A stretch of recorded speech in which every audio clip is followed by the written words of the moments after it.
In this video, we're going to talk about the initial seasoning process, a few tips and tricks that you might not be aware of, how the assembly went with me, which accessories I ended up grabbing first because, yeah, there's a lot out there, why I went with the 36-inch model with the hard cover versus the hinged hood, some possible design flaws that I found. Also, of course, what did I end up cooking first? So you bought a Blackstone. Now what? I'm cooking with Chris, and I'm going to show you what I ended up doing with mine and where I think I got a really good deal on one. That good deal, by the way, included free same-day delivery, so bonus. You will need your own propane tank, a AA battery. It does not come with one. You need that for the igniter. An adjustable wrench and a Phillips screwdriver. You definitely want to use a shorter one for assembly, which, by the way, was fairly easy. It does mention in the manual several times with the help of a friend because the frame is heavy and of course the cooktop is very heavy. One of the features that I love about this is the shelves can fold right down to give you a little bit more space in your deck or your patio, whatever. Both sides do that. This is the one with the hard hood, not the hinged cover. When you're cooking, you can just have the hood kind of rest on the back like that. I honestly have just been putting it off to the side. One thing I don't like about it, actually there's a couple of things. One of the big things does involve this hood though. As it rests, it kind of like covers up and crunches that grease trap. So I don't know, that's kind of annoying to me, but I've just been putting the hood off to the side, so no big deal. The other issue that I have with it is I do end up moving this around a lot just because filming and whatnot. I do wish all four wheels were swivel, where two of them are swivel and two of them are static. So it's kind of a pain to move around. But let's talk about accessories. These are the ones that I ended up going with right away. Sort of your griddle essentials. Definitely grab a pack of the foil liners for the grease cup. So the Blackstone does come with one foil liner that you can use. However, apparently sometimes that has a hole in it from shipping or, just being in the container. So a good trick that I've heard from a few other videos is filling it up with water just to make sure there's, no leakage going on. Otherwise, kind of defeats the purpose of the whole liner. But still, you're going to need more because you're probably going to be tossing this after each cook. Because not only will grease go in there, but anything you're scraping off the grill or, food scraps or whatever is going to end up in that liner too. And you just don't want that sitting outside. They had like a 4-piece, a 5-piece, a 6-piece, a 7-piece. I don't even know. I ended up going with this 6-piece set because it seemed to have all the basics and no extras. This one comes with a very large squeeze bottle. You could do whatever you want in this, really. Marinade, oil. But I'm just going to end up using this one for water, I think, just to help clean up and when you need a little steam when you're cooking certain foods, right? So these are something I needed. The very long spatula 2-pack because you just can't griddle without 2 long spatulas. I mean, I don't know what else to say. Scraper, definitely something you will need because you're going to be scraping a lot. You're going to be scraping all kinds of stuff off of your Blackstone, hopefully. Get used to it. This also came with a very wide, which is nice, burger flipper. You probably could end up smashing burgers with this pretty well too.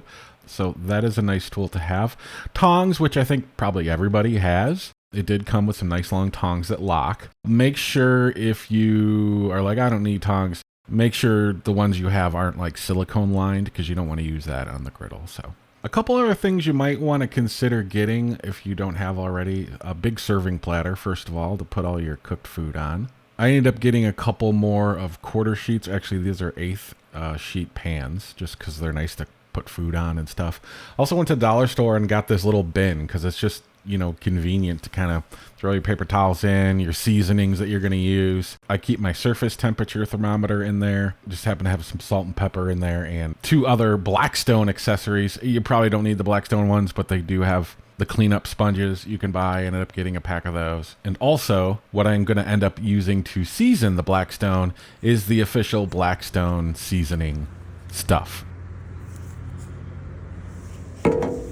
And there's plenty of videos on YouTube, by the way, on how to properly season your Blackstone cooktop. You can search those up. I'm going to run you through the basics, though, just putting the battery in to get the igniter going. But before we turn it on, we need to clean the surface, and we're just using simple soap and water. And this is the only time that you'll ever use soap on your Blackstone cooktop. Just get a wad of paper towels, Get it wet. Wipe off any dust and dirt that might be on there, factory chemicals. Just a little bit of soap. Go back in, clean off the surface, clean off the sides. And then make sure you rinse off all that soap too with some more wet paper towels until, all the soap's gone.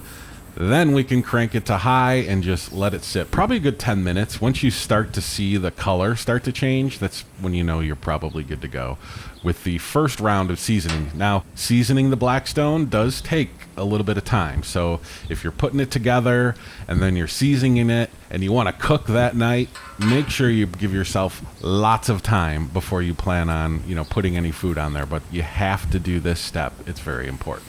And the trick is basically just covering every single surface, the corners, the sides, the top, even the outside of the sides. Once it's nice and hot, you want to basically rub it all over, wipe off any excess that you see, and yeah, it's going to smoke the whole time. And then once you don't see any of the grease just like pooling up anywhere and it looks like you wiped it down and it's an extremely thin layer and it's smoking, just let it go probably another 5-10 minutes until the smoke stops. Again, we're still cranked up on high, all 4 burners. And then you repeat the process. More oil, wipe it in. You want to do multiple layers. I believe they recommend 4. I think I went with 5. Then I turned everything off. Then after it was completely cooled down, I put the top on. And oh yeah, the final accessory I ended up getting, and probably one of the most important ones, the cover. By the way, I'll have links down in the description below. Most of the links do go to Walmart because that's where I actually ended up buying this. I was shopping around for a few weeks. I saw the price at Walmart and I'm like, I don't know if that can be beat. And by the way, I was looking at the 36-inch version just like this, but with the hinged hood. And then I saw this one for like, I don't know, $140 less. And I'm like, do I really need a hinged hood? And yeah, no one else really seemed to come close to the price of this. So I don't know if every Walmart has this price or not, but definitely look it up online. I bought it online, same day shipping. I don't have Walmart Plus currently or anything like that. So it wasn't like I got special shipping treatment or whatever. It was just same day delivery, no extra charge. Just came later that day. I've been wanting a Blackstone for quite a while. I plan on making tons of Blackstone content. We'll try a bunch of accessories. I have tons of recipes planned. This will definitely be a summer full of Blackstone content on the channel. So subscribe if you haven't already. If there's an accessory that you recommend or are curious about, let me know in the comments and I'll check it out and maybe do a video on it. The first cook. Like I said, I've wanted a Blackstone for a long time and I'm like, I can't wait to make smash burgers on this thing. So for my very first cook, I decided to do breakfast.